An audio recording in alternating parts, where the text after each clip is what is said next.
Dark Moon's back. Okie doke. All right, and then lastly, we don't really need to go over it, but I'll go over it super quick. Let's see here. So we got party, right? We've got open party going on in this particular seed. Do I need to refresh? Oh, okay, here we go. Yeah, so we got open party here. Just to let you know, you can do like forced if you want to check forced, that's fine. You can check nuns if you want to check nuns. We're not giving people the option to do nuns. You guys can ban off people if you really want to go that way. But you've got open party otherwise, and then you'll see tavern recruitment. Well, we're not doing that as of right now. But we can turn clinics into pubs, and you can buy new party members. That's all that really means. Mm-hmm. Right. Lastly, if we want to go under conveniences and bugs and fixes, nothing special here. Conveniences just give you like speed hacks and no party shuffle. Like before, if your lead character died, he would get shuffled all the way to the slot 4. Same thing if it was like your second or third, they'd get shuffled down to slot 4. That just gets rid of that. You can identify treasures now. It just doesn't say whatever. Like I think in vanilla game, it wouldn't even tell you it was in the box. I think it just said like can't hold or something of that line. Exactly. In the item shops, you can buy 10 items versus having to buy 99 heals one at a time. And then lastly, because we are shuffling the unrunnables, you don't have to find out the hard way whether you can run from things. It'll tell you, it'll move the run to wait to let you know that battle is unrunnable. And then critical hit count display just shows up on there, lets you know how many crits you hit when you punch somebody. And then you got your bugs, fixes, and balances, just standard stuff, weapon stats, just gives weapons the crit chance that I think the developers meant to give the weapons, because the game was a little on the buggy side, to say the least. Black belt and master absorb calculations correct. We got house full HP restoration. The MP restoration works right. And then, of course, lock and lock 2 always hit. We got vanilla magic defense. And then we have done thief fixes. So thieves are pretty terrible except for the whole running thing. But now we've given them basically double hit percentage so that they hit more times than they normally would. And that's pretty much it. Like, I think we're good to go. We don't need to look at experimental because, I think we're good. Do you want to go back real quick so we can show how to roll the seed, or basically just hit ROM, pick your vanilla ROM. So up at the top here, if you don't know how to roll a seed yet, which most of you do, but if you don't, you can hit that button there that says browse. Find your US version vanilla ROM of Final Fantasy 1. I don't know how you get it. I can't get it for you. However you do it, more power to you. Yeah, however you do it. And then if you want to generate a new seed, you just hit that new button right there next to where the seed is located. Just hit it a couple times, and you'll see those numbers and letters change up. And then once you've hit it enough times, then just hit the randomize button right there at the top, and it'll tell you generating Final Fantasy randomizer ROM. And it'll say please wait, and then eventually success. And then that's it. It'll end up in your download folder, and then you're good to go. Yep, and for anyone who wants to play along at home, so we just rolled this particular seed. That's the seed I'm going to do and load up here in just a second for the walkthrough of the seed tonight. Once we actually have a seed posted for everybody tomorrow, like we mentioned earlier, it's kind of like an asynchronous race, so everybody kind of runs the Duckling seed at their own pace. What we're doing, though, is everyone's running the exact same seed. We'll give you this seed to run, so there's no need to hit that new button. All you do, you click on the link, take a minute to scroll through your flags, make sure everything's where you think it should be. Maybe take a second to familiarize yourself with where the incentive locations are, and then hit randomize, and then you can load up your game and play along. So, Yep. So, right now it looks like we're kind of getting everything settled here. Yep. So swapping over. Intro screen for the seed. I'll leave it up here for just a second so the stream can catch up and we can talk about it for a hot minute. But at the bottom, what we'll be seeing here is we have our seed in the bottom right after the development build line. So that matches the one that we just rolled over on the randomizers. We were running through the flags. And then that fun little line of symbols and icons underneath it, that's called the seed hash. So that's something that'll be posted along with the seed itself. It's useful for if you want to make sure that you actually do have the proper seed loaded up. That way you can verify everything's on the up and up. If you decide to jump in races, you'll commonly see runners within either the Discord room if you're doing an FFR bot race, or with an SRL, they'll be calling out the hash. So you might see something like chuck, staff, axe, shirt, axe, armor, helmet. That's what they're talking about when you see that.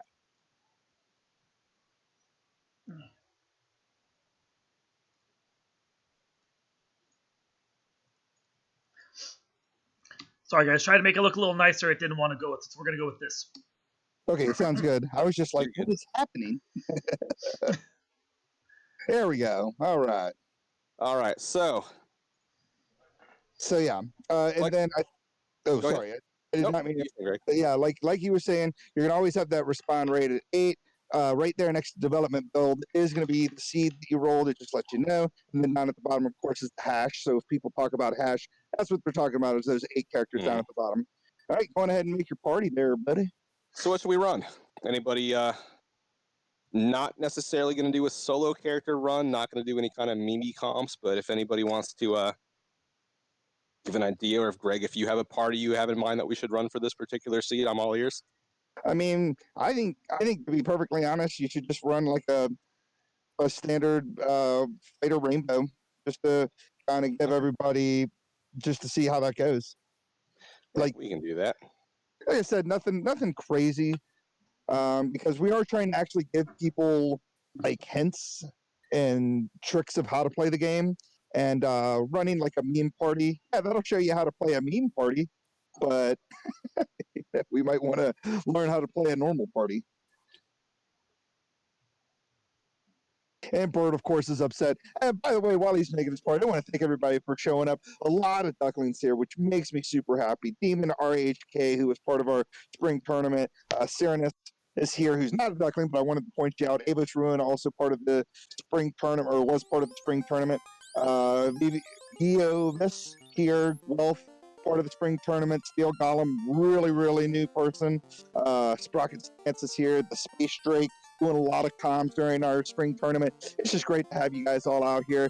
Sir Link's a lot brand new to the community as well. So hopefully this thing that we're doing here will be useful. Like, will be helpful to watch somebody good, not myself, Ale's the good one. Watch him run through a seed, even though we're both out of spring tournament, but he's still the good one. Good in air quotes. Yeah, exactly.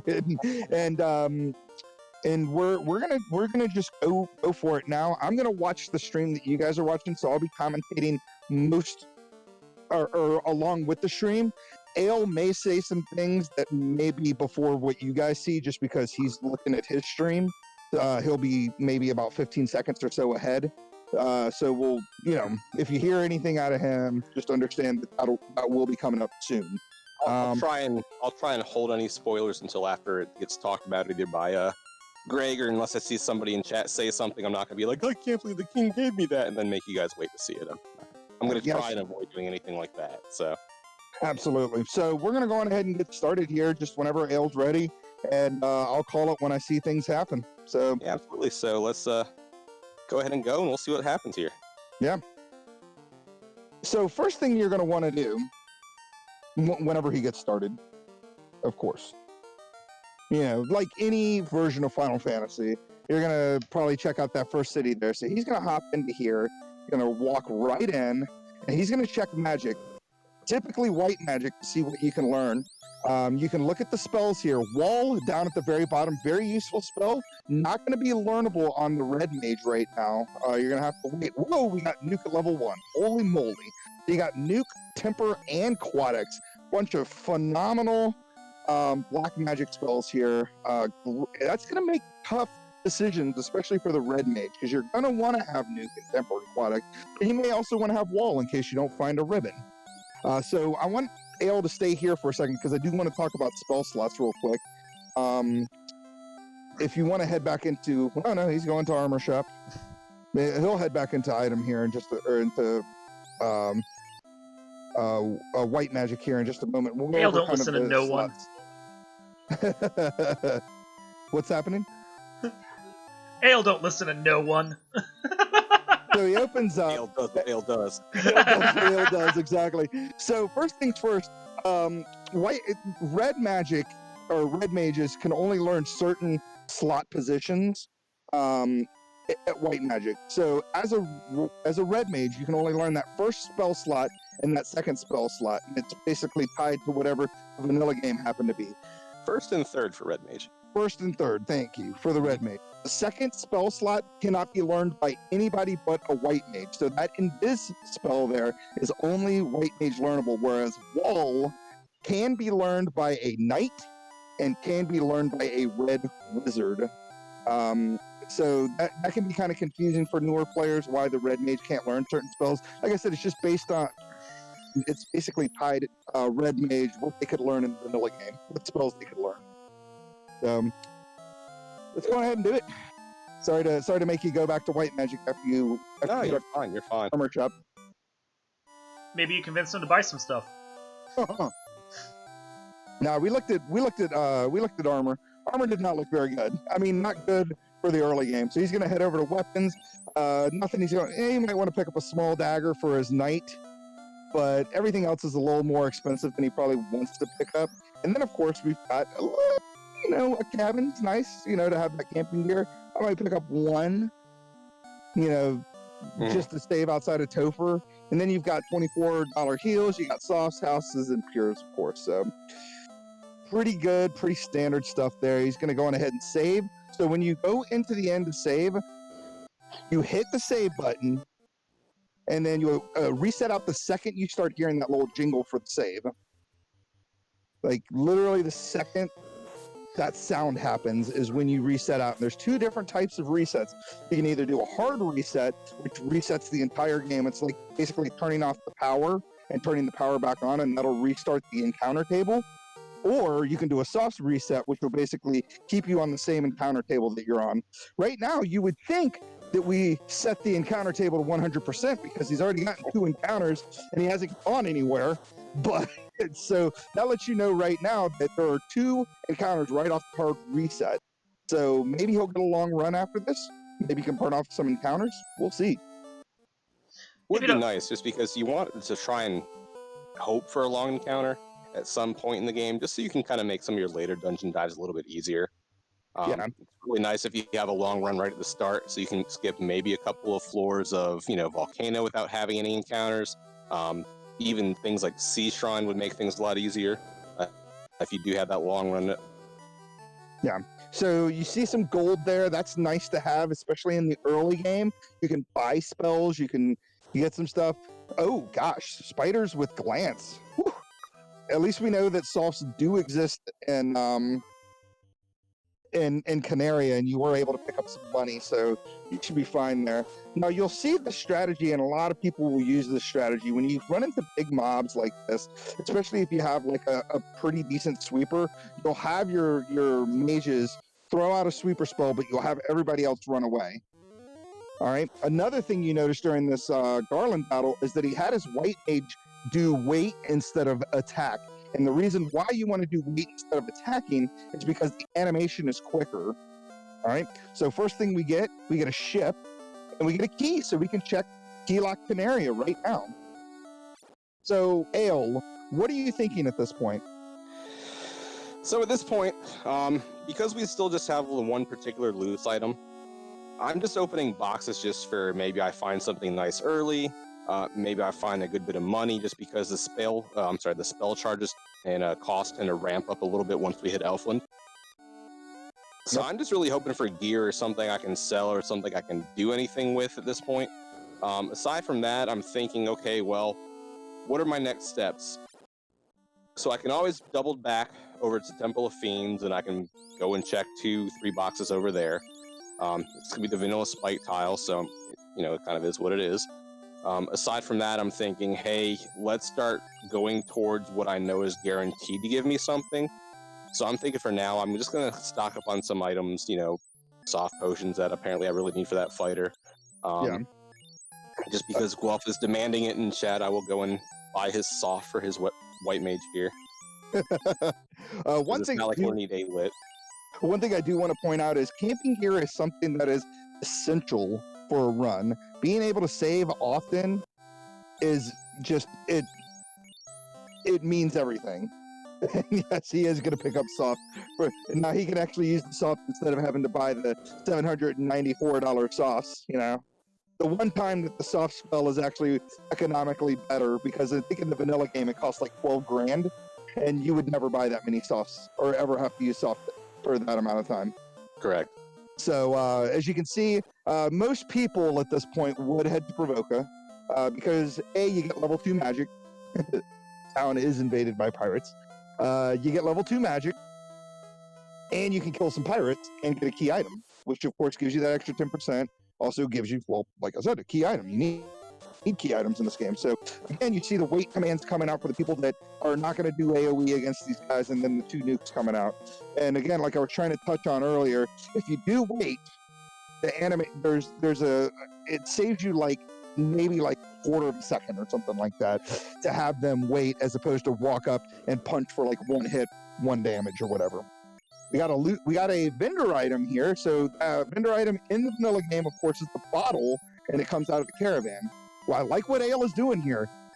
He knows he could probably get through the game without that opal armor, and that opal armor is going to sell. So instead of trying to grind money, he sells that piece of armor so that he can afford that adamant. That's a bet play right there. I liked it. And the good thing is you want to kind of get that adamant now, because you want to keep all your fetch quests kind of where you are. As you can see, we got Harm 4, we got Exit. Exit's a fantastic spell.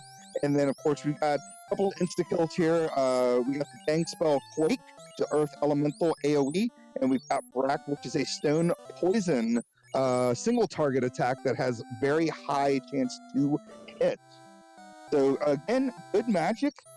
Different magic, which is good to see, because we've got our ultimate AoE spell. Now you've got some insta kills. We've got Temper. We've got Exit, which can get you out of places.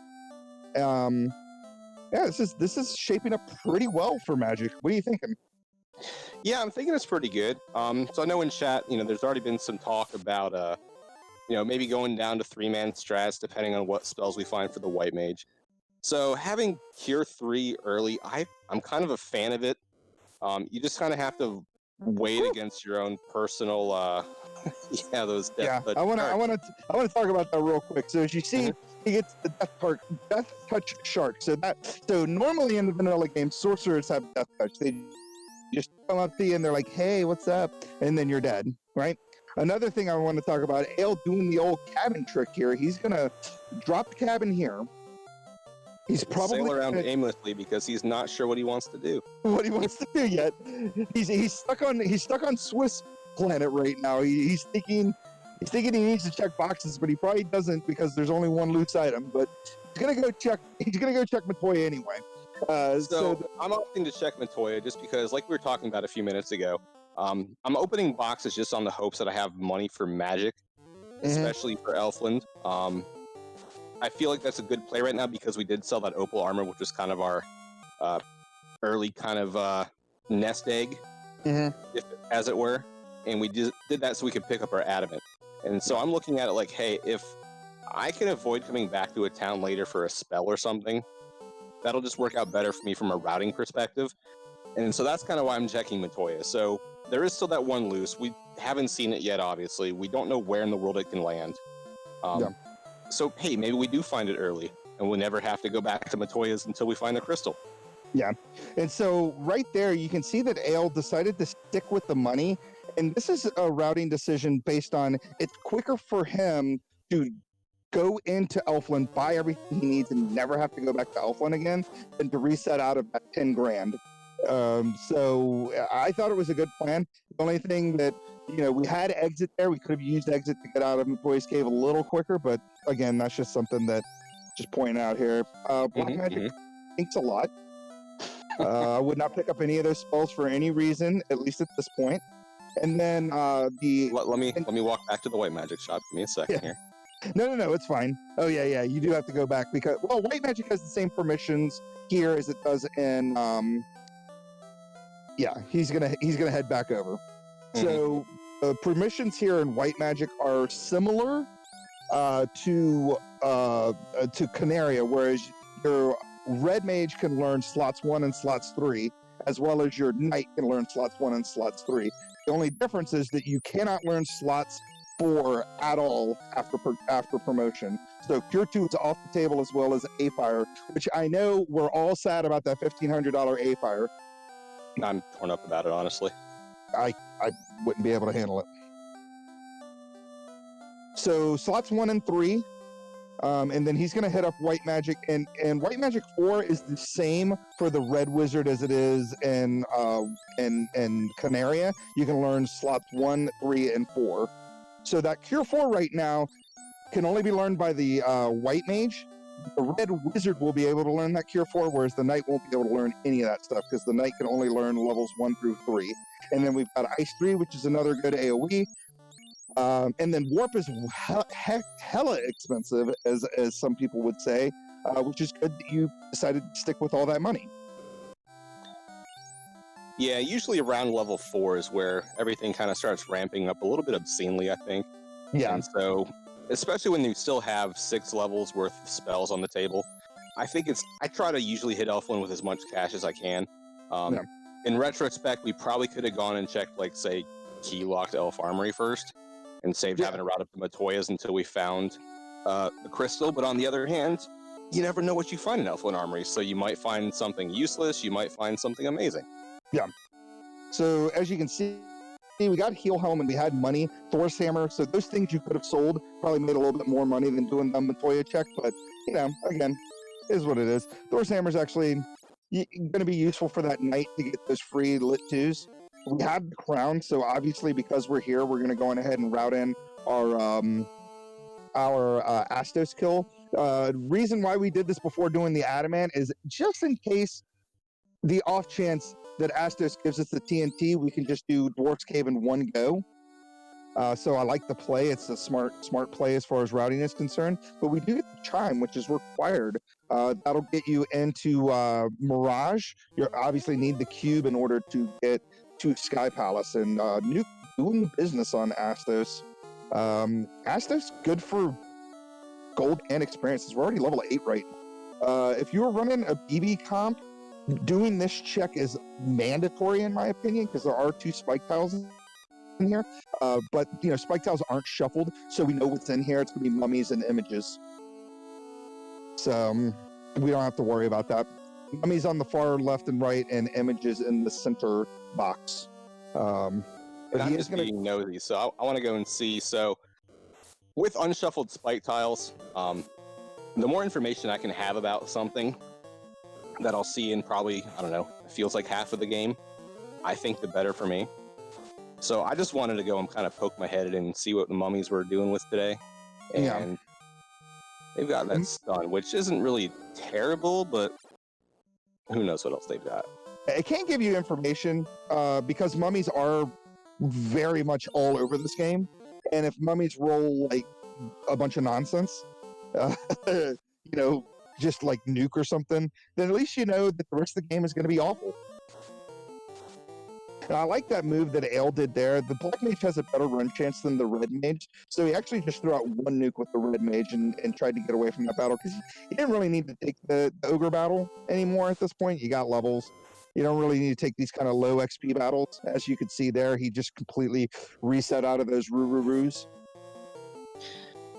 Yeah, if you just recently saved and you get an encounter a couple tiles away from a town, and that's the town you saved at, or say you use an overruled save item, you're going to spend more time sitting there waiting for the battle to finish, especially when it's like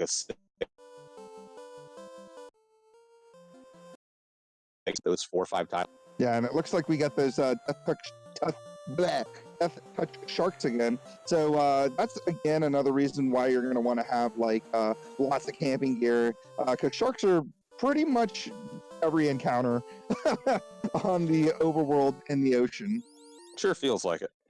So, save often and you're good to go. As we'll check these 2. We got a cabin and some money. Say hi to the Hooray Dwarf. Get our herb. What the Smurf was that all about? Should have gone here first. Should have gone here first. Should have. No, it's fine. I'm sure the herb will turn into the TNT. We'll be right back here in just a minute. So sometimes you think you're doing perfect routing, and the game goes, nah. Nah, you still got to do a bunch of fetch quests. And a whole lot of nothing here. We're going to exit out probably. And yeah, so thanks to Greg's reminder, I remember that we had level 2 exit. Yeah. And it's a lot shorter to use a level 2 exit from a time perspective than it is to walk all the way back out. Yeah. Crown, I believe, came from Pirates? ? Yes, Crown did come from Pirates. And I'm gonna have to bug Dark Moon. We're dropping some frames like crazy. Oh no, he can hear me. I don't know if it's happening here in Discord or if it's happening if it's happening on stream. Ooh. Yes, Adamant was the shop item. Thank you. And Herb is going to turn into Mateo. So not progression, but that's going to be nice once we do get in the air. We can, get our promotion done. Try to get that done as early as possible. And if anything, it does give us a little bit more EXP. So. Extra 10%. All right, so I'm gonna pause here, Greg, and I'm gonna let you tell me where to go next. If I were you, based on what you have in your inventory, you don't really have anywhere you can go. I mean, you can go to Onrock, but you don't have the Oxia or the canoe, so there's no reason to go there because we've already seen the vendor item. You could hit Mirage and try to look for a loose item there, but there's only one loose item, so there's no real reason to go there. You got money, you can hop into Moment super quick and grab some level magic, but I probably wouldn't do that without the slab. So I would say go to Crescent. Yeah, Crescent obviously makes the most sense because it is a key item, which is more than likely going to lead to progression. Like I said, one loose item out there. If for whatever reason the sages don't lead to progression, then our loose item is going to be required, and that's again either Mirage, the top half of Earth, or Marsh Cave. But I'm going to assume that we have a vanilla canoe coming out of these coming out of here. Yeah, I'm thinking either vanilla canoe or maybe a fetch quest item that'll lead to it, like maybe the TNT or the crystal, just because apparently this seed wants us to go back and forth already. So yeah, sometimes it's just what it is. Like Chad is saying, most likely vanilla canoe. The only other thing I could think of is maybe the ruby, because that'll net us two key items in Sarda and the Titan Trove. So Ale just resetting out immediately from that battle because he only took one step, so there's no even real reason to see what it is. There's no point in that. As we head into Crescent, we're not going to check the item shop because there's no reason to anymore. We got gold bracelets, not super cheap, but cheap enough. You can pick up the iron armor, which is great armor, has 24 absorb. It'll do the job for a long period of this game. Gonna grab that chainmail for his red mage, 15 absorb, and then of course, like I said, he's got the money for the gold bracelets. That's 24 absorb, so may as well grab those two. It's the best vendor item armor in the game. The gold bracelets, especially for your mages. We're gonna check out white magic here. If you want to, I'm sure you're gonna pause this time. We've got life. Now that stuff is really expensive. We're going to go over permissions here for these particular magic spells. So once he talks to Sarda, or Lucan, the sages, we'll head back into those shops and we'll talk about permissions for Horse. Horse is the crystal. Yay, we get to sail back into the inner sea. It's the best. I feel like I just commentator cursed myself. I know. So back into white magic, as you can see, White Mage can learn everything right now except for the lamp spell, because that's where exit typically lived. And then your red wizard can learn lamp, life, and mute. So slots 2, 3, and 4. And then if you hop over into black magic, I'm pretty sure the black mage can learn almost everything in black magic, and your red wizard can only learn the top slot. Yeah, so red magic is totally useless here until we promote. Yeah. And with it only being dark in that top slot, I'm not really worried about learning level 6 black magic for that red mage / red wizard when I actually do promote there. So Yeah, there's no real reason. Come back for the life, maybe, but probably not. We don't have life 2, so... Yeah, we skipped the level 5 shop. So for all we know, we could have life 2 waiting for us right there. Yeah. We'll find that out a little bit later on. Yeah, and so Ale getting out of there, gonna go on ahead and save, and then of course make the amazing boat trip after taking down some XP, because you got to get some XP. It's good stuff. I mean, I couldn't run, so it was either kill it or reset, and I figured, I got nukes. Yeah, exactly. May as well. So I'm gonna go on ahead and sail all the way back into the inner sea because we don't have the canoe, so we can't do like the cheeky river system dock right there. We got to go all the way back in. And at this point in the game, kind of like what we were talking about on the sail over here, the only real options we have are we can keep following this fetch quest, or we can kind of pick a dungeon that we have access to at random and maybe hope our one loose item is located in there. But for all we know, the loose item is the masa, and we may not need it to beat this seed. Yeah, so as of right now, the only thing you don't really need to beat the seed was the tail, and you've already found it. And the masa, of course. So I think everything else you're going to probably need to get through the game, unless you find the cube and the ox shell, and maybe not need the floater. Oh, and the rod. Yeah, there's still a lot of options out there. It feels like from just a routing and percent odds standpoint, though, whatever this is going to be up here at Montoya's will probably be either the canoe or it will lead to the canoe. So I think the only other fetch quests we have on the table are going to be directly the TNT, or it could be, like you mentioned, the Ruby, just because we do have 2 incentives gated behind that right now. We have Sarda, and we have whatever the Titan's holding in his leftmost box. Yeah, and Saren is pointing out, I already knew the answer to it, but I misspoke earlier, is that you're going to need the floater because of how many few junk items there are out there. You're more than likely going to have to do the bottle and slab turn-in to get progression, because we've already found the tail. So the only routing decision, we got the rod, so wow, we are looking for a loose item early on. That is crazy. And all right, so I'm gonna park south of Canary. I'm gonna let you finish up that sentence, and I'm gonna have you tell me where we're going next. All right, so the obvious is, so once we get caught up to it, I'm gonna finish the sentence here. The one thing I would say about the routing decisions that we made here, maybe not check Matoya because we had the key and we could have done a lot of key lock stuff to get money. Obviously, we didn't know that the adamant was going to turn into the herb, so I didn't think that was too bad, unless you wanted to check money there before heading to Elfland. That's pretty much it so far. Like, we could have probably saved Matoya until now. But as far as what's left open, right? We've got Earth Cave, which has 24 chests, kind of all over the place, but we can light an orb. Or we can go to Mirage, and there's 18 chests in Mirage, but we don't have the cube. All right? The Mirage check is quicker, but if it doesn't pan out for you, then you're gonna have to sail all the way back north and do Earth Cave anyway. And we also have Marsh on the table, and Keylock Marsh. All right, we also have Keylock Topher, which we haven't checked yet. My money says to do Earth Cave because of just how many checks there are in Earth Cave. And I mean that's it. That's the only thing I can really think of is Earth Cave. So essentially what we'll be doing is just kind of playing the odds at this point. So it's the closest dungeon. If it doesn't pan out for us, it doesn't require a lot of backtracking. And speaking of backtracking, since I'm here, I'll just hop into this, see what we have in the magic shops over here. Yeah, you may as well hop into Melman at this point, even though you're going to have to double dip Melman once we get the slab. But, know your level 7, know your level 5 magic might be good. We may get a fade or something like that. So we got Life 2 here. We can learn Life 2 after promotion as well. So Red Wizard can learn top and second slot, whereas the Red Mage can only learn that A-Rub spell. And then your White Mage can learn everything there, so you're good. And then we'll probably hop into Black Magic here in just a moment.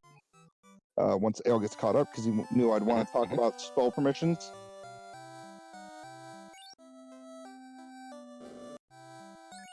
And we hop into here, and the only spell you can't learn as a black mage is that Fire 2, because that's where Warp originally landed. And then your red mage can only learn slots 1 and 4, but then can learn everything after promotion. We're going to hop in here. We got pro rings for sale here. Good, best gauntlet in the game. Gives you 8 absorb and death protection. Death elemental protection, that is. And at 5,300, that's pretty good. So get a gold bracelet and pro rings for about $1,400. Be pretty happy with that. Yeah, so I'm being a little bit cheeky with this check. So I missed buying a couple things earlier. I thought I picked up a house. I'm clearly misremembered that in Canaria from the first time through. So I'm trying to avoid taking fights between Melman and Earthcave just because I don't want to spend charges, because unless I find a house in a box, I'm not going to have a way to regain them in the moment. Yeah. And this encounter table, you would think we set it to 100%, like I said earlier, because it seems like you're getting encounters all the time. Sure feels like it. But yeah, first thing we're going to do, drop a cab in here. We're going to check these 5 chests on Earth 1. Pretty quick checks. Don't need to check the spike tiles since we know what they are. Hollow Giants, of course, is going to have giants, and then spike tiles here will have Earths on them. And there's no reason to fight any of that stuff.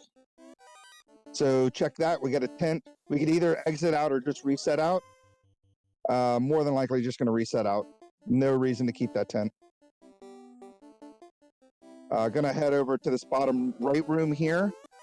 You could potentially do the double check here, which is what he's gonna do.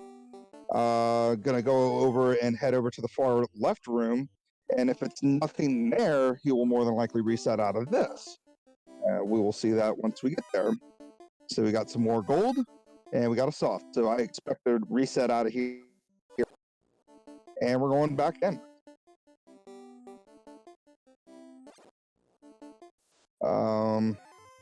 Yeah, Ava's Ruin pointing out habits from spring tournament are still strong, so it is tough to go to kind of an easier mode flag when we've been playing spring tournament flags for the last what feels like 28 years.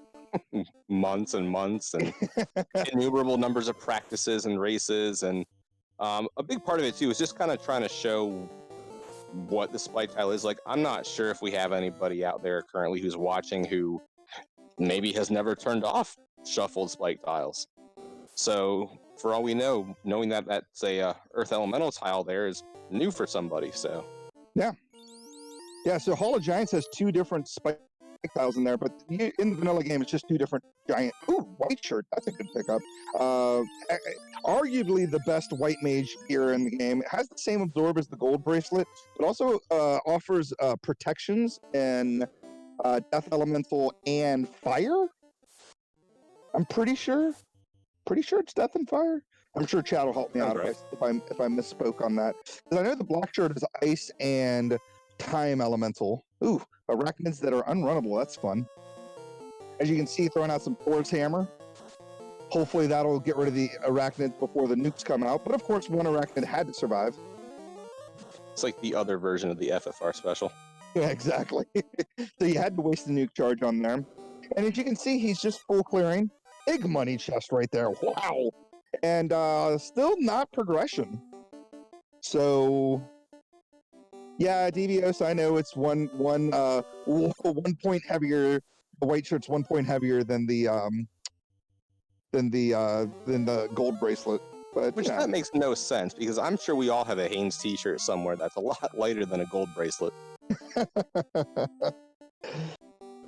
Yeah, and you'll notice he'll walk. We like to call it walking on the wall or against the wall there. So when you get into this next room here, walk along the wall so that you can show that people you're going to get no encounters doing that. Because you should be in that room already.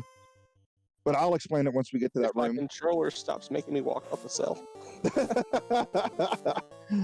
So Cockatrice is pretty scary in vanilla because they have the stone touch. So as you can see what Ale's doing there, he's going left and right there. As long as he stays against that wall, as long as he actually stays against the wall there, he will never get an encounter. Those are free steps there. So as you can see, does not move the encounter table along. He's never going to hit an encounter. And the door and outside of the door also is going to have no encounters there. So you'll see veteran runners always hugging walls, stepping in front of doors so that they can just save an encounter. These unrunnable images, just wanting to eat up all your nuke charges before. Yeah, they're really ruining my plan for Lich. Yeah, and still like not a lot going on here. Bats, luckily, yep, there's the bat room. A lot of bats in that room. I have to I'm deal with pause in this current room so you can talk about it for a second.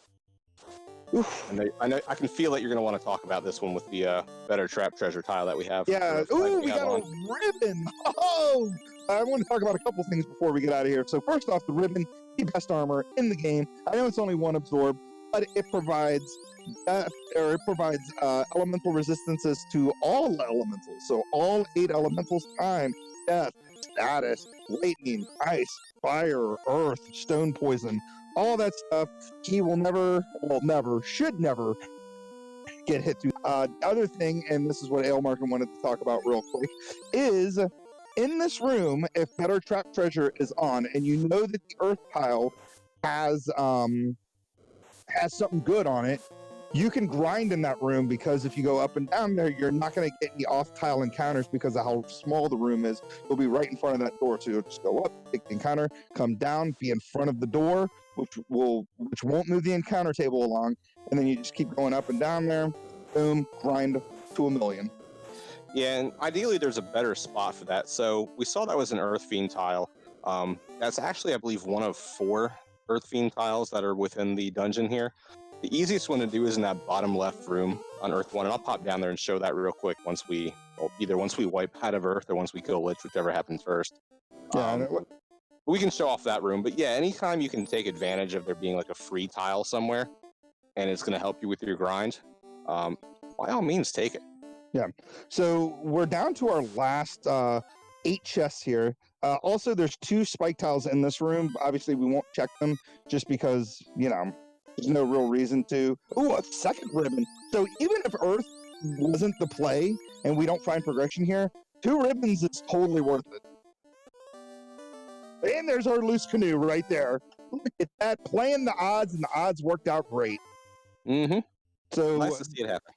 Yeah, it is nice to see it happen, because half the time you're going to play the odds, and then loose canoe is going to be in Locktofer or something dumb. The one box you never think to check. Yeah, exactly. But luckily, we've got our loose item, which means we could probably, with 2 ribbons, steel armor. We're guaranteed a massa at some point. We could probably start being a little less checky with boxes. No, we'll see what when I go into dungeons, I'll let you tell me what boxes to check, if any. We can kind of maybe show off a couple different things. Yeah. So maybe show off like greed boxes. Maybe we can talk about odds of whatever we're doing at any kind of point in time. Yeah, like right now, I don't see Ale checking this bottom left room at all for any reason. There's only 3 chests in there. There's like 1,000,000 bats in that room that get in your way, and it's just so many tiles away from where you need to go. He is more than likely going to, he's going to head towards Lich and forego checking that. Because what do you really need at this point? What would you feel comfortable with?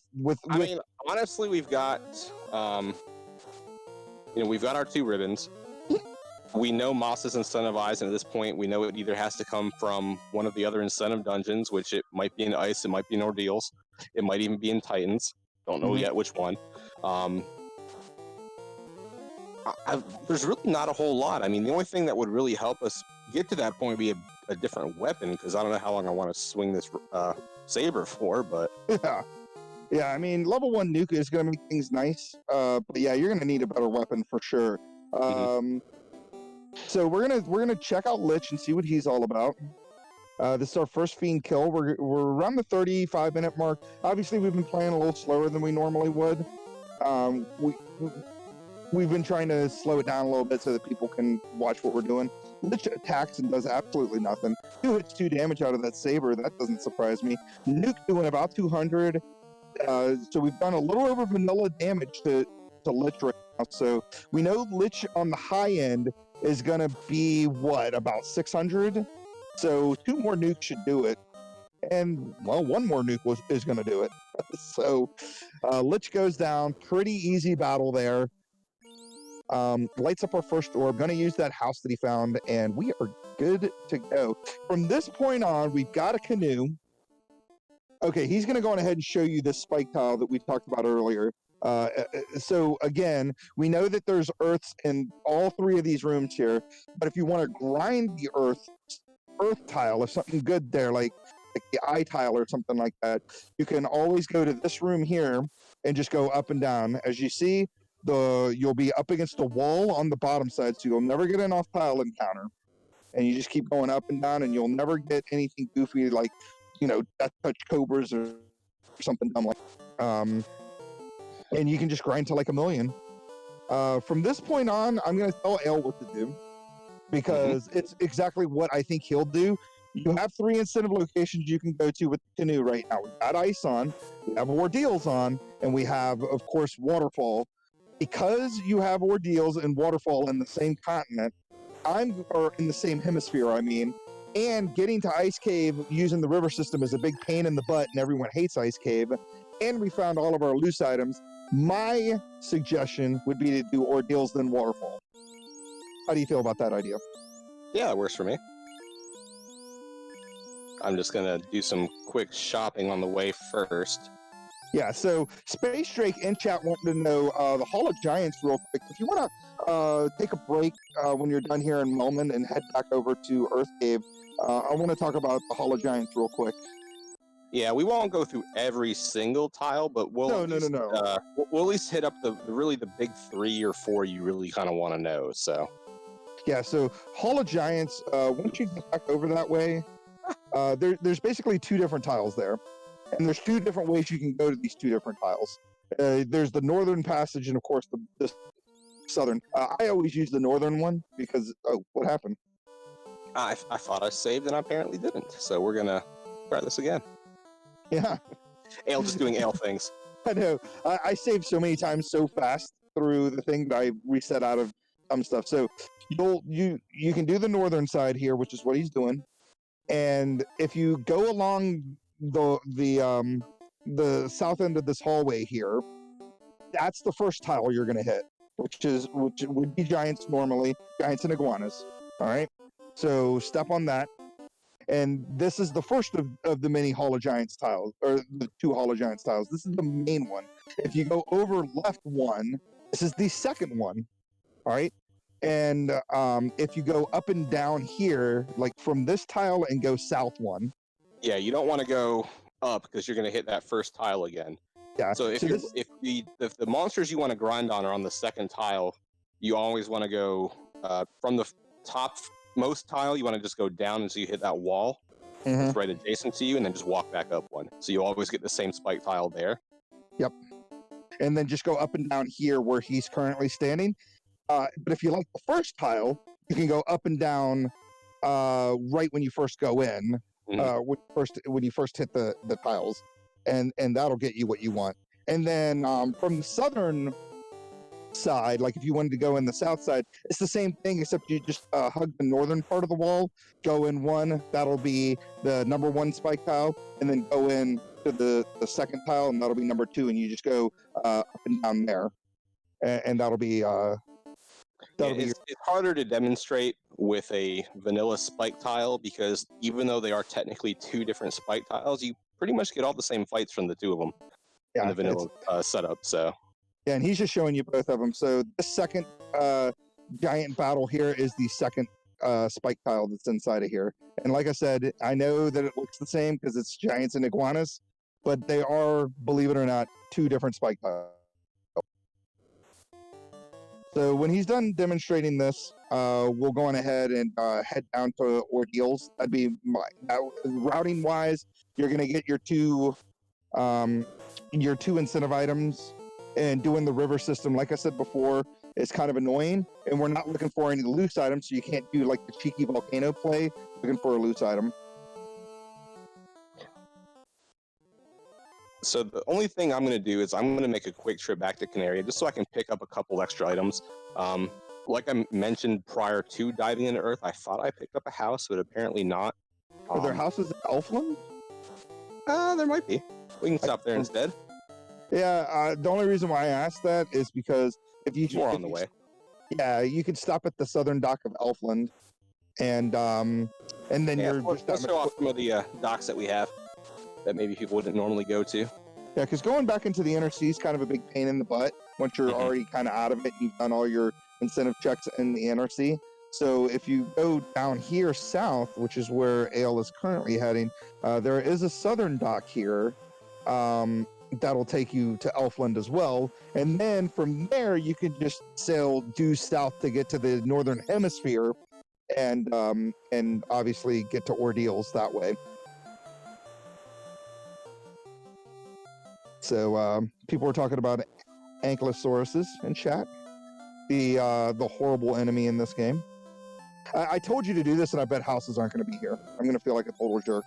No, it's fine. Nope, they're definitely not here. I'll just stock up on everything else, and what we'll do, we'll just use the inn here, and I'll try and avoid any kind of sea fights between here and Ordeals, because we've got a couple of different things going in our favor at the moment.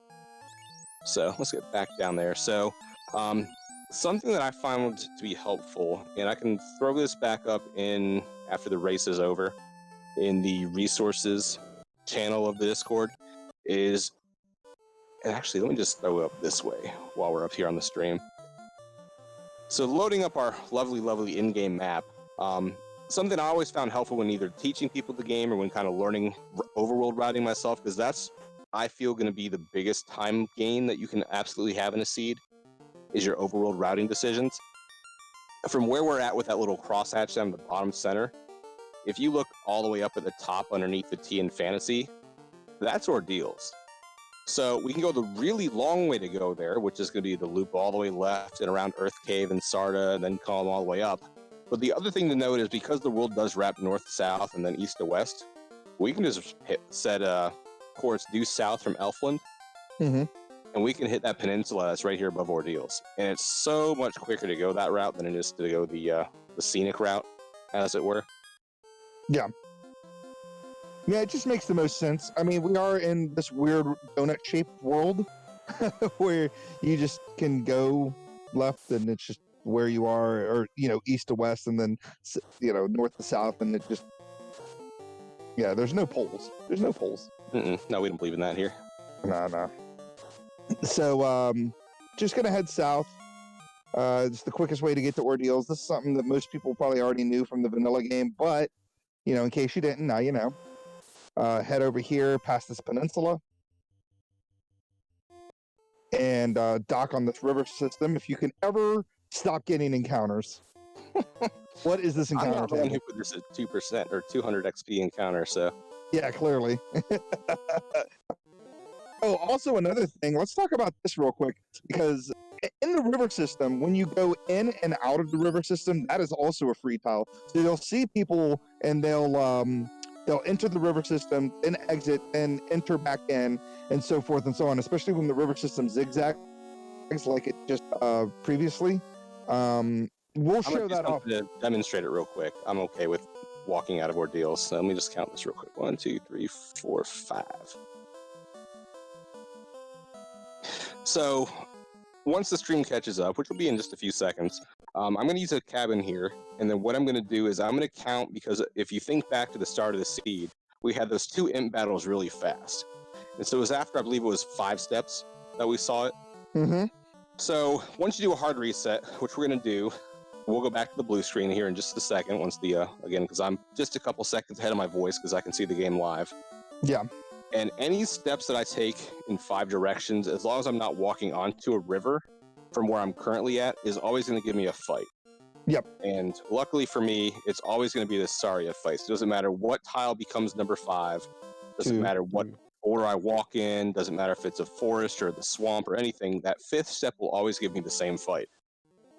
And so what I can do, though, is I can take 1 step to the east from where I'm at, and that'll be my 1 step. I'll go up 1 and down 1, and then up 1.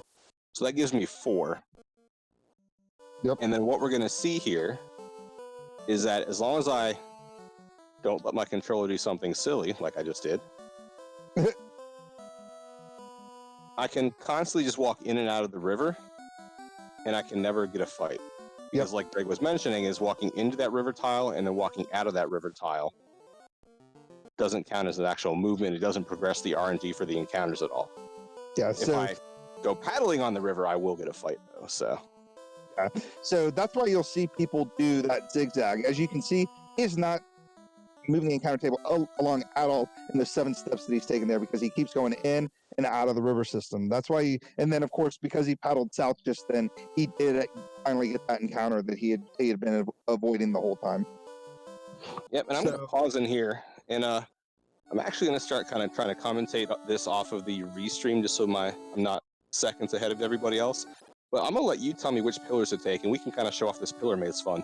Okay, so the pillar maze right here. So first things first, there's 3 different rooms that have 2 different pillars in it, and then there's the one big room. So usually I always go with the one that's closest to me or the least amount of steps, so I'll hit the south one. And then kind of have to pay attention at this point where the south one will take you. So he's gonna hop in, in about 10 seconds or so, and we'll see where it takes him. It takes him back to the beginning. Now you have warp, so you can go on ahead and use the warp spell if you wanted to, or you could just go back in since we were only 1 away. He goes and hits up the top one. Now we're back to another split. He's going to either do top or south. I'm going to say top. Why not? Same amount of steps. Who cares?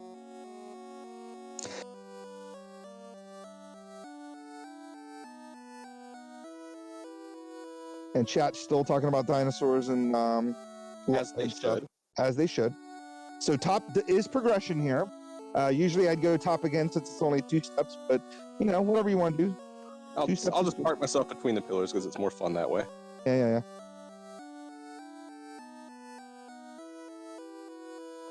And we've already seen a lot of ordeals already. That is progression as well. So we're good to go. We only missed 1 pillar so far. And then lastly, the big room, I always just go in order 1, 2, 3, and 4. So I'll let Ale do that.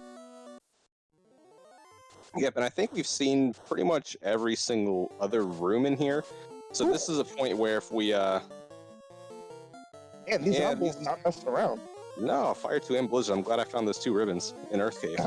Yeah, right? It would be devastating as Avos and Ale are able to make it through that battle. We want to show off the link gesture?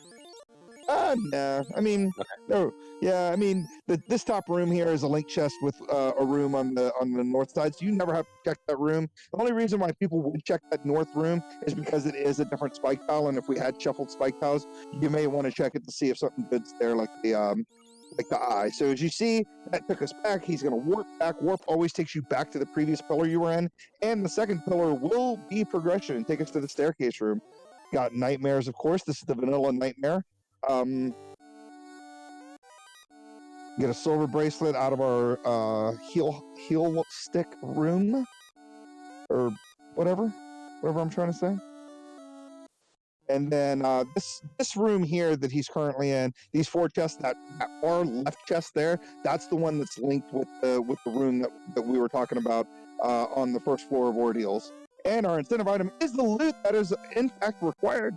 We do have the exit spell. We could either take these zombie Ds if we really wanted to. I don't think we need to. You can just use exit and exit out, and that's a little bit quicker, or you can take the zombie D battle. It's up to you. He will exit out, and no, he won't. He will take the battle. I forgot I had exit on the red mage, and I just had 0 charges on the white mage because I burned all my charges casting Cure 3.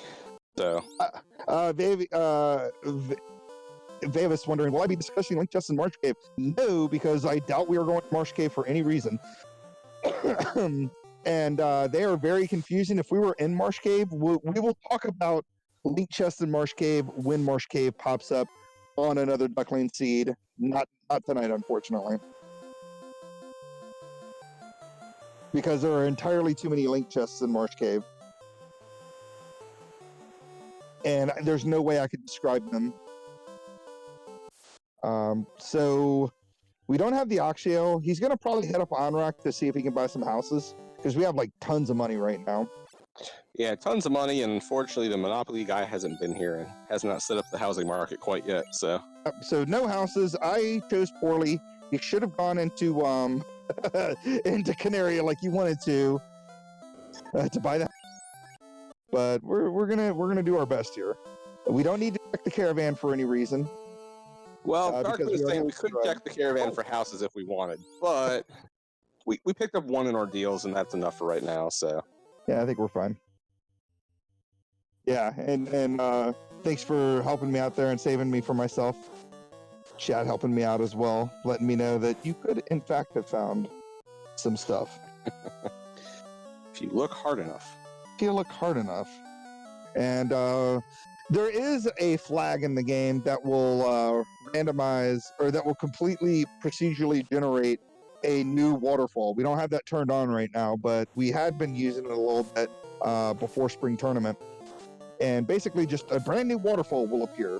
And, you know, sometimes the robot room will be right there, right next to the stairs, or other times, you know, it could be... Other times you might have a waterfall that loops from left to right, and if you're not paying attention, you can do laps. Yep. So in that linked room before, when I was talking about the spike tile that you might want to check, that's the vanilla mud golem tile. Just throwing that out there. This one, of course, has your whiz mummies, cockatrice, whatever, and we got Axial out of here. That's great. We can kill Kraken right now. And unfortunately, this means that the floater is vanilla. So I made another bad routing decision.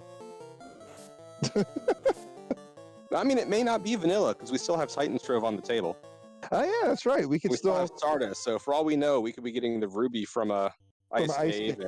And Yep. But right now, So- I mean, go ahead, Greg.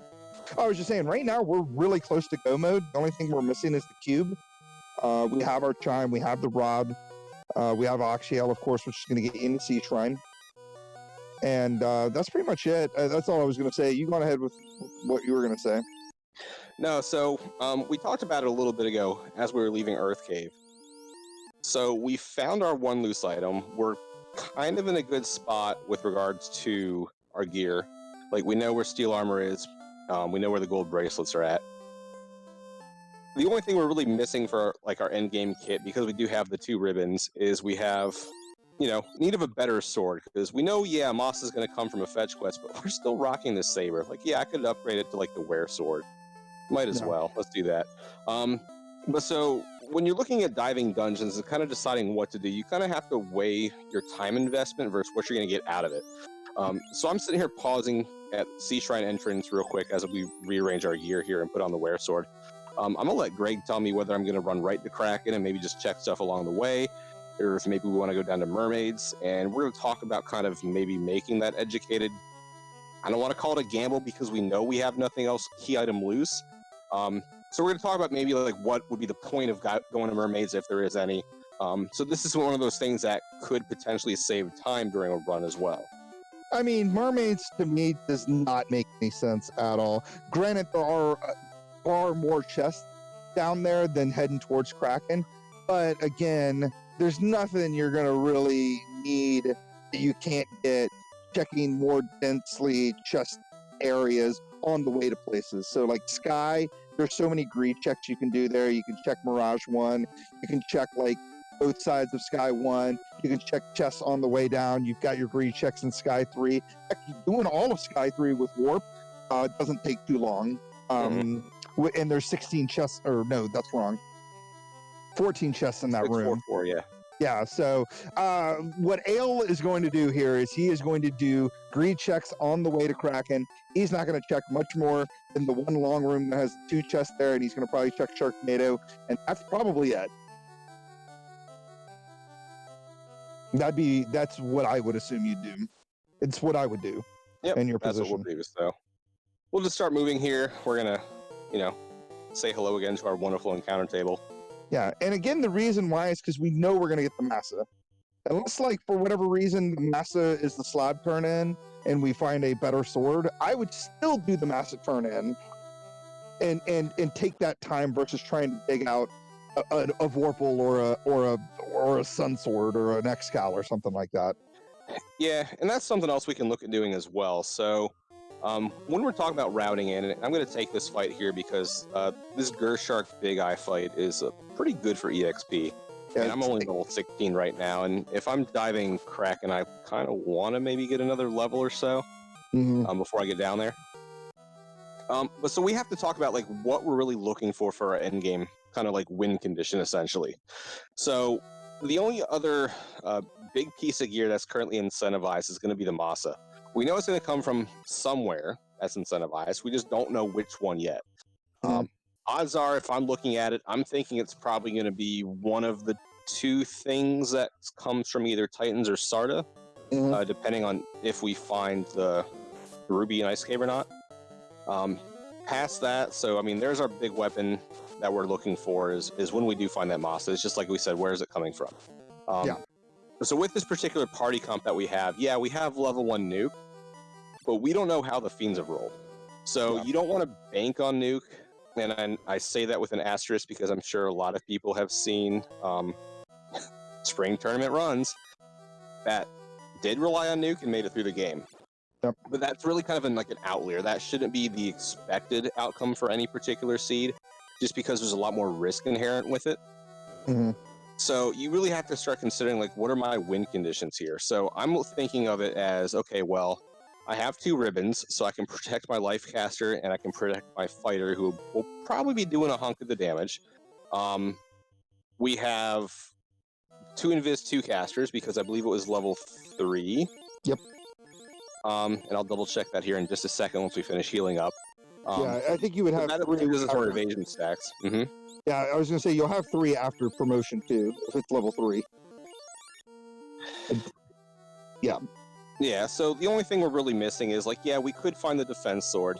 I think the biggest worry for me, if I'm looking at endgame right now, is I believe we saw Temper at level 4. I believe we... No, Temper was level 1. It shared the same slot as Nuke. Gotcha. So you have plenty of Temper charges. We haven't seen Fast.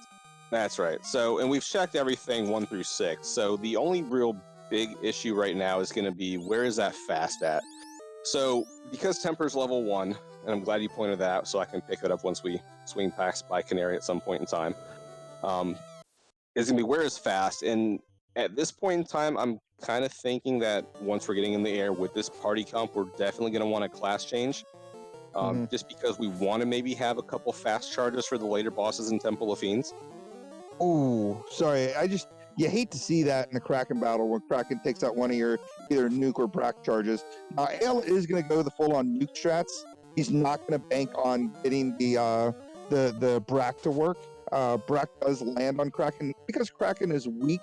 Not necessarily weak to stone or poison, but the Kraken has just low enough M-def to where Brack has a decent chance to land. I think it's around 10 to 12% chance. It's not great, but will land. Yeah, it's gonna land, and when you're only at 150% scaling, so I believe that's 800 is the vanilla HP for Kraken 1, so you might have her down to like 500 and some change, or she might be up at 1200. So I'm gonna bank on that being on the low end here, and it kind of worked out for us as we saw. So yeah, and Ava's Ruin pointing out in chat it's closer to 25%, which I didn't realize it was that high. Now here's the deal: how do you get the Ice Cave from where you currently are?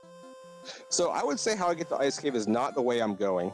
Yeah, I was about to say the same thing. I was going to say probably sailing south and going east would have been quicker. We're going to go this way. But I just like seeing the death touch sharks as we sail around the world.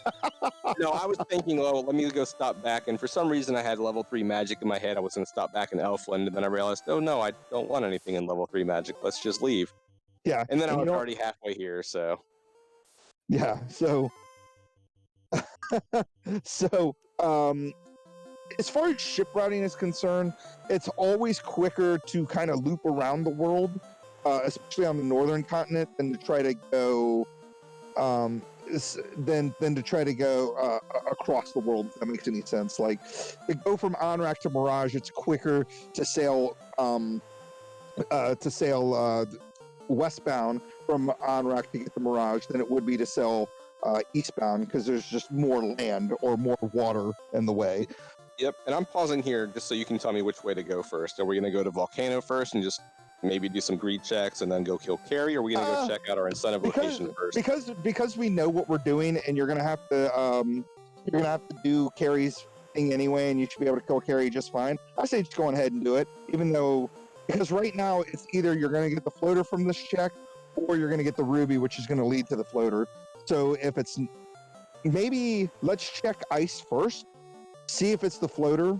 You can do the super quick warp and exit check and get out of there like in one go. Whereas and then from there decide whether you want to do volcano. I say do ice first. Okay, doke. Yeah. And Thundercloud, they're talking about Expert now. Expert, as he says, will not do anything there. Same with Tia 2. Gonna pick up some softs. Gonna get rid of that chain armor, pick up the gold bracelets that we know were here. And yeah, so in Ice Cave, because we don't have any loose items left, we can do the first 3 checks of Ice Cave real quick.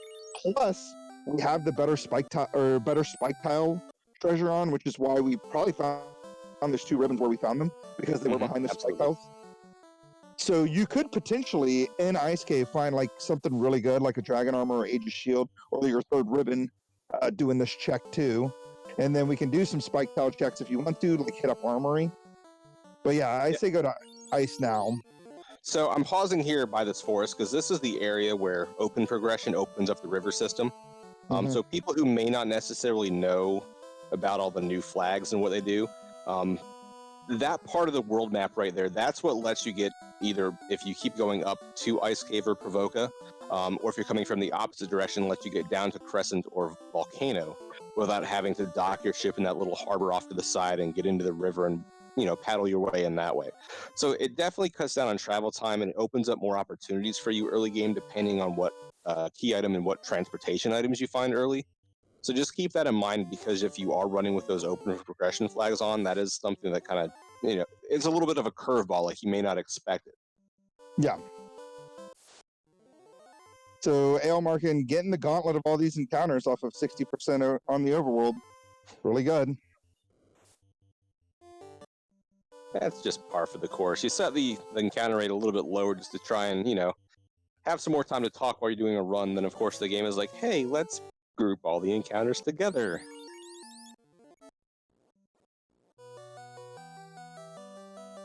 All right, so Ale is an ice cave. And then when I talk about the warp and exit trick, he's going to show it off real quick. Because, again, we're not looking for any more loose. We don't have to full clear Ice Cave for any reason because there's only 13 more chests in Ice Cave. And they're better left on the table, I think, at this point. Especially since Ice Cave can be kind of unforgiving with the different types of mobs that are here. And we don't want to find anything right now. We just want to kind of get through this. So in this room here that he's coming up to, don't hop into the holes. Which we'll talk about. Which we'll talk about if he can get away from these unrunnable images and wraiths. We just go into the back hole? Yeah, we're going to the back hole, as they say. All right. Giggity. So we're gonna go in. We're gonna go around here if the stream catches up. Oh no, he's just pausing. So you hop into this hole here, and then use warp, and then boom, you're back up here. Check these 3 chests. There's your Aegis shield, and there's our floater, our vanilla floater. So Ice Cave would have been, I think, a gamble to do first. What do you think? Like, would you have done, if I wasn't telling you what to do, would you have done Ice Cave before you did Ordeals and Waterfall? It's kind of hard to say because, if I'm going to answer you in that kind of context, you're going to have to assume that maybe we got different items out of Ordeals and Waterfall, and that's kind of your gamble that you're going to make with any kind of flag set. So, things are loose. They're going to be loose in particular boxes because they're incentivized. You just don't know which boxes have which items. So it's really easy to look back in hindsight and say, oh, well, we got warp early. I should have gone to Ice Cave. Yeah. But you never know. Like, for all we knew, in a different world, the Ice Cave box was the slab, which doesn't help us right now. So that means, hey, darn, we should have gone to either Ordeals or we should have gone over to Waterfall first. Yeah, so Ale going to the volcano, well, it's too late now. He's already probably Well, like it's too late now, Greg. I want to talk about divergence. yeah, so getting the floater actually would have been quicker to get the floater and then airship to volcano, but we're just gonna do this anyway. We're gonna skip armory, which is a pretty easy check, and there's like 8 or 9 chests in that room. We don't really need anything because we're more than likely getting the massa. But what we'll do though is I'll pop back in there and check it afterwards. Yeah. Because if my memory serves correct, that's one of the better trap treasure boxes. Yeah, the better and trap. So, I was gonna say there's 3 in this particular dungeon. There's 2 on this floor that you're on here. In the far left room, which I wouldn't check because it's out of the way. But the Agama room also has one. So Ale making a beeline, not carrying, gonna keep heading down. Gonna keep on going. Keep heading down. I was debating going back for that left one, but you talked me out of it. So we're just gonna keep going to the Agman chest. Keep on going. Keep heading down.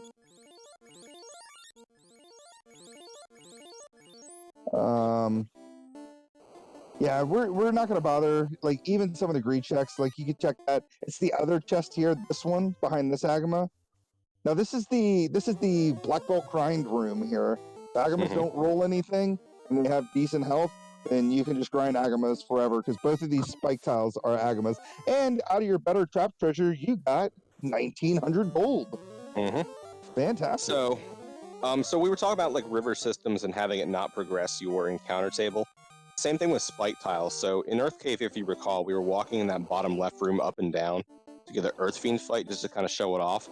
It's kind of the same thing for the spike tile. So if you're walking from spike tile to spike tile, you'll never get a random encounter because the game says, oh, you're only going to fight these particular mobs on these particular tiles. So like Greg was saying, this is going to be one of your black belt grind spots if you don't have spike tile shuffle, just because you always know what you're going to get there. You will never get a random encounter.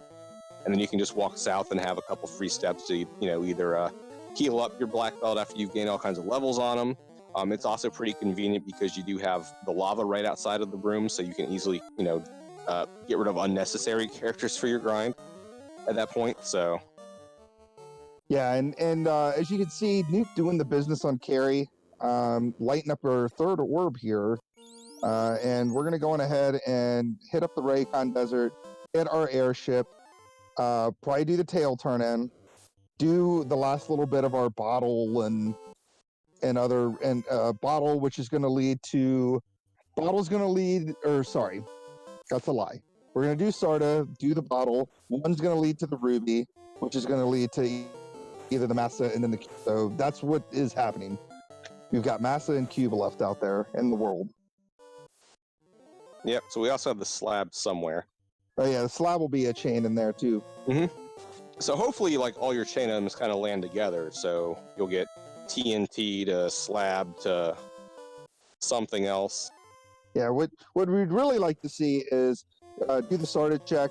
That leads to the ruby. That leads to the slab, and then you can do the bottle and the slab turn in at the same time because they're on that same part of the but we'll see how it goes as Ailmarkin does make his way down the river system. Gonna have to take on these Caribes one last time. I'm just gonna detour real quick after we get the airship here, and we're gonna go grab that level 1 temper we talked about. I believe we had houses. I just want to pick up a couple just because I want my houses, Greg. I know. I was gonna say routing wise, it makes sense to do your tail turn in first before you do this, so you can get your white magic for your knight. But you do. Yeah, we do, me. I mean, let's look at our white magic real quick. So we had Invis and Wall. Wall was the big if I remember right, Wall was the only one that our knight would be able to learn because the regular Invis was in slot 2, and we just grabbed that early just because we didn't quite know where Invis 2 was going to land at the time. So with 2 ribbons, though, I'm not really super worried about grabbing Wall on the knight, which I'm sure that won't ever come back to bite me. No, of course not. Of course not. You're going to get double cracked through a ribbon for sure. So yeah, that's probably because of that. So we're going to do our starter check first. We're going to kind of do similar continent routing, as you can see here. He's going to hope that this is the ruby, which will hopefully, again, lead to the slab. It's going to be the TNT, which I forgot even existed. So, yay, double dive dwarves. But at least, it's not having us fly everywhere like we had to ship everywhere earlier. After all these checks, we're going to do the tail turn in, then pick up some spells, then go mode sky, and then beat the game. We have pretty good levels. We're at 20 right now, I think, across the board. Yeah, sounds right. There's our Massa. So that's our best weapon in the game. We need, if we really wanted to, we need 4 more levels to get that 5th hit from the Massa, level 24. Probably not necessary with scaling, but maybe we'll. Yeah, not necessary, but on the other hand, too. So we have a vanilla Warmech, so we may or may not see Warmech heading into Mirage, and then obviously into Sky and the Bridge of Destiny where he lives. But aside from that, we still have all of Sky to negotiate. We still have all of Temple of Fiends Revisited to negotiate. And that's arguably where most of the EXP dense monsters are at in the game. Yeah. So odds are still pretty good that we'll find what we want there. Yeah. So we're not even going to bother with the Cardia checks, which I totally agree with, because we gotta get going. We know the bottle's going to be the slab, which is the worst thing you want to see, because we got to go to frickin' Gaia, walk all the way to the tiny ferry, which is like on the northern side of this place. Got locked 2 for way too much money. Check out level whatever. We got Ruse for entirely too much money and too high a level. So I was only checking that white magic shop just because I was hoping to see maybe heal 3 in there, just so I could at least have maybe 1 cast of it by the time we hit the end game. But like we mentioned earlier, we're still looking for fast as well, and unfortunately it's not here. So it's either been overlooked in Honorak or it's down in Lefane. Yeah. Yeah, and we got Vanilla Stop and Fade. What the heck, game? So, we're gonna find the bottle in this inventory, gonna get the slab that we know it's gonna be. Yep, we know in our slab, and we'll talk to the left finish people, and they'll say, "Oh, take our sacred ruby." Yeah, take our sacred ruby, then we'll finally, after doing the ruby and talking to, oh my gosh, this routing is just nonsense. I mean, we kind of knew that at the start, though, with all our back and forth, and I hate to say the first so many minutes of the game are gonna really kind of dictate how your run goes, but it really feels like it does at some points. Yeah. So Dr. Yoon's gonna teach us a whole language in about a second. You've heard of the Rosetta Stone. Yeah. Which it's actually called the Rosetta Stone in newer versions of the game. Pretty sure the PSP / Game Boy Advance / whatever version of the game calls it the Rosetta Stone. And of course, got to park here. Then we're gonna save scum our way through here. I'm gonna let you talk about this. I gotta go do a thing super quick, and I'll be right back. Yeah, you're fine. So we're just gonna walk our way down here. Zombies, obviously, we know from earlier they've got Fire Tomb Blizzard. With our gear and our levels, we're not too concerned about them. But again, kind of like what we mentioned earlier, is when you're early game with a lot of these flags and you have that early nuke, you can do run with everybody, with maybe one exception of one person, then you can kind of throw out that nuke to get away. If I'm just facing one enemy and I've got a Massa, I'm swinging with a Massa and I'm just letting everyone else run.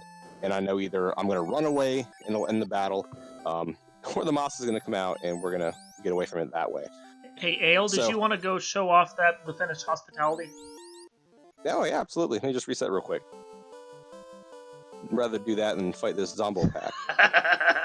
So, let's see here. Zombo pack on the screen, doing Zombo things. We knew they had Blizzard and Fire too, and, they're just being nasty. So, with, in the vanilla game, I'm going to walk this way. So, all the left finish houses look like the ones over here on the left-hand side. I'm going to walk a little bit left here just to show them off front and center. So they're just kind of closed off houses. They don't want us invading their homes and, learning their language. But with that left finish hospitality flag, we throw in an inn over here on the left-hand side of the center building. And then we also have the clinic there on the right-hand side. So if for some reason you're down in Lefane early and you don't have a way to res people like via magic, at least you have access to the clinic there, so you can res. You also have that nice little save right there at the inn, so if you don't have houses you need to get your magic back, at least you can kind of, make use of their hospitality. Let's name the flag. Yeah. Kind of get yourself situated, so. Yeah, Lefanish hospitality is one of those, it's newer in the sense that it's come around since I joined, and it's a very popular flag because, especially in Town Shuffle, because it is nice to actually have an inn in Lefane and a way to bring Light Warriors back to life. Oh yeah, I mean, Town Shuffle is where those two flags shine. Like, I'm sure we've all seen and heard horror stories to where, you start a town, an entrance floor shuffle seed, and you walk over, and the only things you find nearby are Lefane. I'm sorry, just entrance shuffle, and it's just Lefane and, like, say, Melmond early. And you're like, what am I going to do? At least if you have Lefanish hospitality on, at least you can make use of their inn, and you can kind of save and, go about that way. But there's definitely certain flags out there where those, there's definitely certain flag sets where those particular flags do more for you. Well, than one where, Lefane's vanilla and you've already got, Monopoly level amounts of houses in your backpack, and you're just running around, with 80 of them. Yeah. So right now, as you can see, that Massa doing some serious work on that Tiger. 4 hits, 777, so that hits pretty hard. Level 21 now, so only a few more levels and we'll be doing some serious damage with that Massa. I Was Gone was fast in Lefane? Sure wasn't, so that means we missed it non-rack. We wouldn't have been able to learn it. We wouldn't have been able to learn it anyway, but actually, unless it was the second slot, I think you can learn, and there's our cube, which we already knew was there. Now, and I'm here, so we're going to go ahead and open up these boxes anyways, because why not? A third ribbon! Look at that. Odds? All right, so since we know where fast is, I'm going to do some quick menuing. So something I like to do is I try and avoid menuing until I really have to go in and do stuff. And so what I mean by that is, like, say I'm going through Volcano Armory, and the first box I open up gives me a silver bracelet, and the best I've got on the point is maybe chain armor on one person. Okay, great. So I'm going to pop open my inventory, and I'm going to go through, and I'm going to say, hey, I'm going to equip the silver bracelet. And then the next box I go to gives me a gold bracelet. I'm like, all right, great. Well, I'm going to open up my inventory again. I'm going to equip this gold bracelet. And if you do that for every single box you open, and you spend the time to sit there and equip gear, you're going to lose a lot of time cumulatively over the seed because you're doing all this unnecessary menuing. So the way I kind of look at it, and I can't speak for other runners in the community or even yourself, Greg, but the way I kind of look at it and think of it is that if I'm diving a particular dungeon, I clearly have the gear to get in there. I clearly have the gear to make it to that chest. I'm pretty sure one more step isn't going to kill me. And so I'm going to try and hold off on equipping things until I have multiple things to equip. And that way I can get a big boost at once. The only exceptions to that rule is being say I have 0 elemental resist. So I have no ice or flame armor, no ice or flame shields, no ribbons, no pro rings, nothing. And then I find one of those items. I may incentivize putting it on who might be the person that has the best chance of keeping the party alive or getting out of a dungeon first. I think that's the only exception to that rule I keep in my head. But aside from that, I try and keep things together as much as I can and kind of do things one bulk run. Yeah, that sounds about right. Sorry, I'm too busy trying to figure out what chat's talking about. They're trying to figure out how status touches work, and I'm just oh. That is something. I say if you want to know status touches, Zenobian's the one to talk to. He even put together a quick little video talking about status touches. And linked it in the Randomizer Discord one day. So, I mean, if Zenobia is saying it, I'm going to say, he's got the right of it. So listen to that. Which I know most people here are part of the community, but if you happen to be watching and you haven't been chatting, or you're not part of the community and you're here and you're enjoying what you're seeing, you're learning a lot about this randomizer based on this run and my commentary, and of course Bill Markin's run, please join the community. I'm sure that Darkman can throw out the our tracker tonight, or tracker / restreamer tonight, and throw out the info for our Discord. Join us up. Give yourself the Duckling roll. This is the flags for the first week of our Duckling boot camp. It goes on 8 weeks long, and then we head into our Duckling Derby. which is going to be pretty awesome for newer players, just to kind of have a little bit of competition where they're not up against like all stars of the community. They're up against people that are closer to their. Where are you going? So I was just showing off. So if you're watching a run and someone says, "Hey, we're doing they're checking just the greed chest over there on Sky 3," they're only checking that left room because it's the one that's closest to the portal. If you're asking about my Sky 4 routing, well, Greg, I'm just trying to keep you on your toes. Yeah, and that's actually what I'm asking about, because no one goes left down twice and then left again. I don't know what you're doing. No one does that. We're making it a thing, Greg. We're making it a thing. All right. I'm trying to manipulate RNG so we get Warmech. And by that, I mean, I'm just going away to make Greg lose his mind because he hates down, left, of any kind of sort. It's always right and up. Right up. Right, up. And, oh my God, Ava's ruined. Killing me over here in chat. Teaching the ducklings. Left, up. All right, See, so...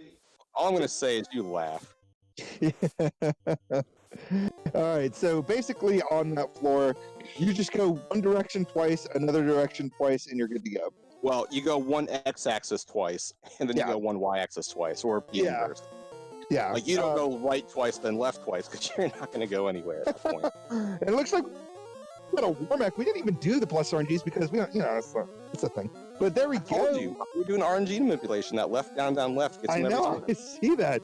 So Warmech, we already know is going to roll between 600 and good lord, that was a big hit by that massa. I was like, well, clearly this robot chicken is made of tinfoil, because that was a monstrous hit you got him with. Stun doing nothing.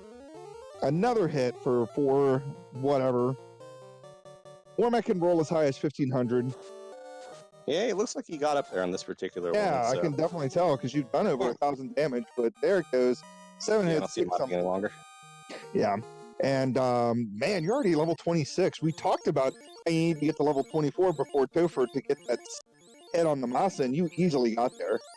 And that's the big deal with Sky. That's why a lot of people talk about Sky. Not only does Sky have the most chests by far in the game at 52, but the EXP is just so good on the enemy. It's hard not to want to go there and get your levels quickly that way, especially if you have a level 1 nuke. You can get through Sky and kill a lot of things and gain a lot of levels and check a lot of boxes. Yeah, the only thing you've got to be mindful of is keeping an eye on your spell charges, because you still do have a fiend to kill. And anytime you're running over this bridge, there seems to be more often than not a lot of packy enemies in here. So you don't want to spend all your spell charge and then be stuck with nothing to kill the giant packs with. So it's kind of what we're facing at the moment. Let's figure out our life here real quick as we talk about that. Yeah, Zenobian pointing out in chat, A-Rub does stop sleep touch. That's important. Yes, you have to buy A-Rub on the off chance that you will find an enemy with sleep touch and then know to use it before they sleep touch you. But in all seriousness, I know Thundercloud's a big fan of A-Rub. It does protect against death and earth elementals, so it's a pretty decent spell. If you don't have a ribbon and you have no other way to protect against that, you find an enemy that maybe you're going through Marsh Cave and crawls have crack or something, you can at least protect yourself from it. But it's a very niche spell. Mm-hmm. As we pull up Tiamat, we've got one more charge of Temper. We're going to use that instead of Nuke, which totally makes sense. You're going to out-damage Nuke using Temper, especially on the night. Not the best turn order, but 10 hits 400 as the Temper goes out afterwards. Red Mage probably going to maybe Brack Shots? Yeah, that's what I was thinking. Mm-hmm. Another Invis 2. Going to use the last Temper on the Black Mage. This should probably do it. You've already done 400 damage. As long as the Temper goes off first, you should be fine. But I expect this next hit to be around the 600 mark. 10 hits, 772, and that does it. So Tiamat's down. Lighten up our 4th orb at an hour 24. Again, we've been kind of like teaching things, so this is not like, Elmar could have probably easily shaved. If he was competing, he would have shaved easily a good 10 to 15 minutes off this time so far, as he's showing off how to encounter manipulate. So the only thing I'm doing there is, and we have it linked in the Discord, it's, the overworld is broken up into 8 chunks of, I believe, don't ask me how many cells in each one, but it's an 8x8 grid that it's essentially broken up into. So the nice thing is, the 4 that are basically right adjacent to Mirage Tower, are the only ones in the game. Oh man, I thought I had heal potions here. Are the only ones where you can find that T-Rex, that blue stake in it. So, not that we really need the levels at this point. It's really just for saying, hey, look what we found. But I was just trying to just be kind of cheeky real quick and check to see if we could find a blue stake hiding up there. Yeah. And unfortunately, we did not because the game doesn't want us to see it today. Yeah. So something like that's kind of like an advanced strat. Like if you have those really early fights off the encounters, it's nice to try that, maybe to get a couple levels quick in a couple different areas of the game. So yeah, I was going to actually say something about the white magic for your knight in general is not very good. I mean, Invis 2's fine, but we already have Invis 2 on your white and red magic and a white, so it's like, I mean, it's fine, I guess. Yeah, and I mean, I'd like to see like a life or a cure 4 or heal 3 or something decent like that. Anyways, going ahead. Yeah, exactly. So I mean, the only thing we could do extra at this point, I'm trying to remember. I believe Life 2 was in the second slot of 5. So we'll just do some quick wrap up and quick shopping before we jump into Temple of Fiends. Not that I expect to lose any people now that we do have like those 3 ribbons, but you never know what the game is going to have throwing at you. So we'll just go and grab that real quick while we're talking about it. But yeah, the Life 2 red mage. Yeah, so this is kind of like just a phase where we can think back and say, hey, what do we got to do and what's going on here? So we'll look at our gear real quick after we buy this Life 2. I'm just going to fly back over to Temple of Fiends and land there. But so looking at our gear, I'm pretty content with what we have at the moment. I mean, we've got the best chest armor on our red and our black. We've got, the white shirt on our white mage, which is the best, they can equip. The only thing I'm kind of doing is being cheeky. I'm keeping the ribbon on the fighter / knight at the moment, just because we never found that dragon armor and we sold the opal armor to afford the adamant. And I'm not going to go fishing for a dragon armor in all the chests that we skipped tonight on this particular seed. Yeah, steel armor is going to be fine. Yeah, steel armor fine, and then that ribbon will give us all that elemental protect, and we've got 2 Life 2 casters now, so if the black mage goes down, we can just pick him right back up and carry on.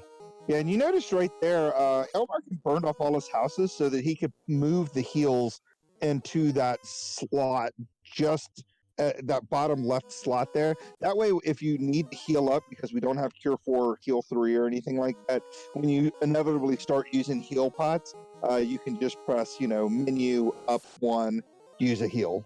And it's just so much quicker to have them there versus any other slot.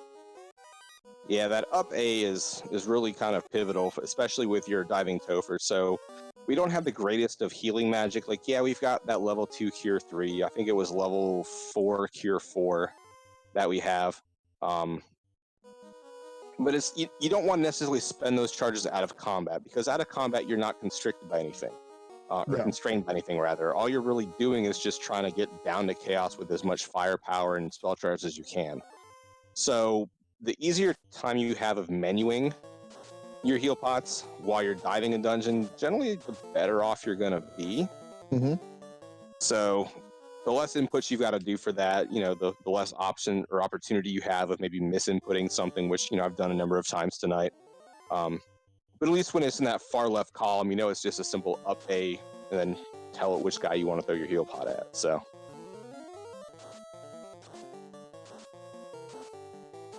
we're going ahead and throw the link to our Discord again in chat. If anybody most people, like I said, I recognize pretty much every name in chat. But if you're just there and you're kind of, you're lurking, you're not really saying much, you're just kind of absorbing the information, and this randomizer looks interesting to you and you've learned a lot from watching this, then yes, please join that Discord link there, if you have a Discord, that is, and learn more about the game. Give yourself the Duckling roll. And, this is, again, the first week of the Duckling of the Duckling boot camp, as we like to call it. It's going to be 8 weeks long, and then we'll lead right into our Duckling Derby, which is, again, another tournament, 4-race, Mario-style point tournament, designed more to help newer racers learn the game just even better, but with competition. As we land a Quake, where is Angwu? And chat, Oh my I'm gosh. sure he's here somewhere. He felt the cake going out. Oh my so. gosh, I feel like I need to like message him right now. So Lich is one of those undead that is susceptible to Earth Elemental, and as you can see, Quake landed on Lich. And even though he guards that Earth orb, Earth magic still will get him. Yeah, So. every single time as we take on these Agamas, and they're given massive experience. That just goes to show just what the difference between the 10% versus the 5% per key item is. Mm-hmm. So, I mean, what are you at right now? You got to be close to level 30. Yeah, I think we're 29-30 between most of our characters. I'll jump in and check after we finish out this Carry 2 fight. Carrie's going to throw out Fire 3. That's a whole lot of nothing. As nukes come out, Ale's going to attack. 5 hits, 281, so decent absorb on Carrie there as Invis 2 stacks come out. Invis 2 and nuke high rolls and kills Carrie. And I did not check your levels. What were they? 28. 28.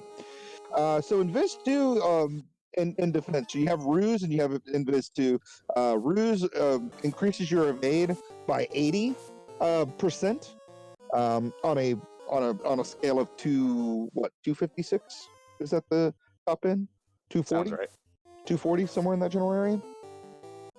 But so yeah, 3 castings of Ruse get you to 240 evade, and Ale's doing the old walking the wall thing, so you can't get any encounters, showing that off. Yeah, But so something, it's not going to save you a lot of steps because it's a short little window here. But at least like we were talking about throughout the seed, you can walk along that bottom wall and never get that encounter. So if you have a really kind of dense, maybe encounter table that's not too friendly, at least you can kind of make use of that, maybe kick yourself back one encounter. And that sometimes might be all it takes to get through some nasty fight on the air floor. Yeah. So we're going to go ahead and take on Kraken. Kraken 2 tends to be the gatekeeper just because of how hard Kraken 2 can hit. He got 4 hits for 5 something, so that's about half of Kraken's HP probably. Kraken does attack your top fighter, but doesn't do much damage. That's nice. Yeah, so there's a lot of times where with the Kraken fights, you'll hear a lot of people wanting to. That's the fight where you'll start kind of reordering your party, and I'll do it here coming up after we get Kraken 2 down and before we pull Tiamat 2. I'll go ahead and swap the party around so that way we can kind of talk about character slots and targeting and all that good stuff. Yeah, we kind of disrespected Kraken, but she kind of deserved it too. I mean, throwing that swirl out, get out of here with that. So what he's talking about is he's going to eventually move some people around. Probably want to keep his knight and his white mage alive, or red mage specifically for the life magic. So put them kind of in the back row. Well, no, he didn't do any of what I just said. Put his white mage up front, but you want to keep your knight protected because the enemies will have a 50% chance of attacking your top slot, which is where the white mage currently is located, a 25% chance of attacking your second slot, which is where your red mage is currently located, and then a 25% chance to attack your third and fourth slot. So it's like 12.5% chance to attack either of those guys. Right. So you've got a number of different schools of thought on it. Like if you have somebody you absolutely want to keep alive, like say you have one life caster, put them in the third or fourth slot. If you have a really tanky knight, like say you're super high level, or say you have like a super high level black belt, like maybe you're running black belt on a seed. mm-hmm.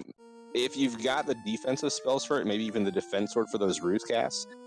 Yeah. I mean, you could feasibly get away with keeping your high HP person in the front. The thing you're just risking is getting, having a really slap happy Kraken or Tiamat 2 and, with a lot of hits and a lot of strength and having them one shot your person, even though they've got this huge HP pool.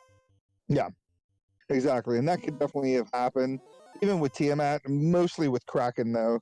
Kraken just has so many hits with the 8 hits and can just wallop your characters. Even a knight with tons of absorb can probably go down to like a high rolling Kraken.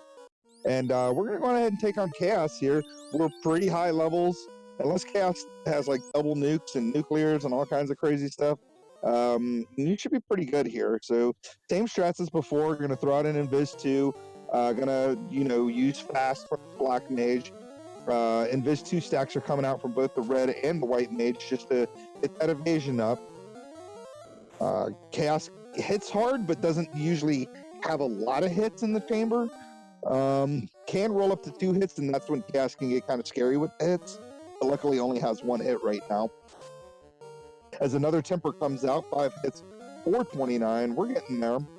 We know Chaos is going to roll. I can't do the math. I just know the high I end. think it's around 1,500 to 3,000. Yeah, I was going to say, I know the high The end range is. will roll in, so. So Ale coming out again, 6 hits, 7. We're doing some serious damage now. I do not expect Chaos to last much longer, even if some nukes and some nuclear start coming out, because Ale has tons of hit points on that fighter there. And just a lot more of the same. We got a nuke coming out, just a cheeky nuke as another temper comes out. Chaos barely landing a hit on the white mage, and 4 hits, 524, takes down Chaos. No official times here, but it was about an hour 36. Again, we weren't going for speed here. We were going for information and being informative and a teaching stream, as they say. So I can guarantee if Ale was going for it and trying to do things, he could have probably shaved a good 15 to 20 minutes off that time. Yeah, I mean, a lot of things kind of go into looking at your times, though. So I'm of the mindset where, personally speaking, I hate racing against myself because there's just so many variables in a seed where you never know what your opponent might do. You never know what tests your opponents might check. So, at least for me, if I'm going to do a practice, I like jumping in and practicing with other people, getting like that real world practice experience in. Yep. But a lot of the times that you see can really kind of vary, even, from seed to seed within the same flag set based on where things fall. So we had that really horrendous fetch quest chain at the start, like, Adamant was the vendor item, that led to the herb, and then that led back to, whatever that led to. So, you have these long fetch quest chains, so you might find yourself, 20 minutes in where you're still stuck on that one same line of padding, like, oh, this is the only play I can do right now. But on the flip side, you might get something early, like say you roll a seed and the king gives you the canoe and the princess gives you the floater. That's where you're going to get a lot more variance within a seed. And then it kind of boils down to your comfort level with just running the game. Yeah. Yeah, I mean, I'm kind of like you, like just, I don't like racing against myself. Like, I don't mind doing the asyncs and just having kind of a good time with it, but I prefer to go out there and race against other people and, hop into any, even if you don't think you're going to win, it's better, in my opinion, to hop into like a random one-off like race that people are putting together in SRL chat, or, in our race organization room in our Discord.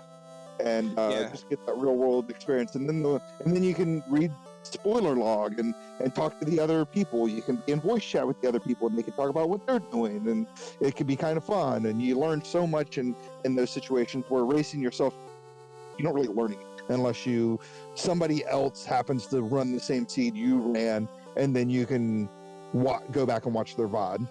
Right, and that's at least a nice thing about, we have different async seeds, and I say that just as an acronym for asynchronous. But we have 3 different seeds that are run almost weekly now, to where you're racing other people, just won't be at the same exact time.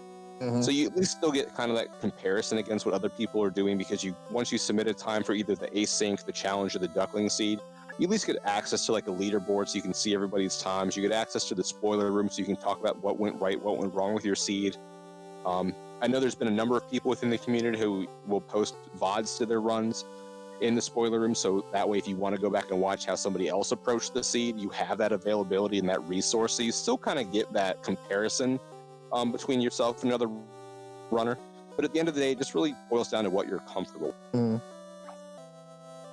Yeah, but I don't know. I mean, I think we're done. I think we did a pretty good job going over everything. I think your run was really awesome. I think that we went over the routing really well. We can't let something like a weird ribbon being a floater being in the spot that it was in get us down, because it's people are going to route things differently, and that's that. That's how you get the variance in a run, though. So the nice thing is not everyone's going to do the same exact play, and it just kind of boils down to, it's unfortunate that sometimes those plays pay off and sometimes those plays don't. And It all just depends on what you find in those other chests and what you get out of it. Like if you get a fiend kill, great. If you get bounced out of a fiend dungeon, maybe it doesn't feel so great. So, Yeah. Do you have any final thoughts about the seed before we get out of here? I mean, the seed itself, no, I mean, it's kind of nice to start with this kind of seed. So, kind of throwing it back to about 2 hours ago when we started the reveal, is we'll have the Duckling seed for the week 1 boot camp posted tomorrow morning, I believe is the current plan. Just remember, kind of, it's going to be the same exact flags that we saw tonight that we talked about already. It'll just be a different seed. So you're not going to have the same magic. You're not going to have the same items in the shops. You're not going to have, most likely, at least the key items won't be in the same exact locations. So just remember, kind of look at your run from an overall perspective of what are you comfortable with doing? Like, are you comfortable making, like, maybe you want to make that daring marsh dive early and maybe hope the loose items in there. Maybe the game gives you fetch quests at the start and you decide, hey, I'm going to follow these fetch quests until they stop, and then I'm going to weigh my options, which is kind of like what we did tonight, because you still get bonuses from it. You get the other items, you get the EXP/gold bonus, so you have a lot more upside to it. It's just, know there's only the one loose, and then start developing that comfort level for where you are for either diving dungeons or diving, Topher to beat the game. Is, we found you're guaranteed to find gold bracelets and pro rings in a shop. It may not be the first shop you go to. It may be floater locked, with that shop being in Gaia. So just remember you have that as an option, for your gear, and then just kind of go until you're comfortable and then make magic happen. So. Yeah. That's awesome, man. Well, I thought that went really well. I hope that all the newer players enjoyed that. We'll be doing this every single week at 9:30 Eastern Daylight Savings Time. And then, of course, like Ale said, Duckling Seed will be released at some point in time tomorrow, whenever I get around to it. And yeah, I appreciate all the people for running. I think we're at 34, 35 people have run the Duckling Seed. Yeah, so we've Actual actually had, I Ducklings. think this is the biggest turnout we've had for a duckling seed, and is, at least as far as I can remember, and I've been here for about 2 years and some change now. But yeah, we have 33 ducklings run the duckling seed. Then we had another 14 veterans run, so you can kind of compare your times and see where you stack up with the veterans within the community as well. So Yeah. So if you guys have any questions about anything, obviously you can ping me in the Discord. You can also DM me. I'll get any questions or whatever. Obviously, Elmar you can probably do the same, and Dark Moon. We're the ones kind of putting the Duckling Derby together. We'll have more information about the Duckling Derby. Just know that the Duckling Derby does start June 29th, and it will run until July 12th. There'll be 4 races during those 2 weeks.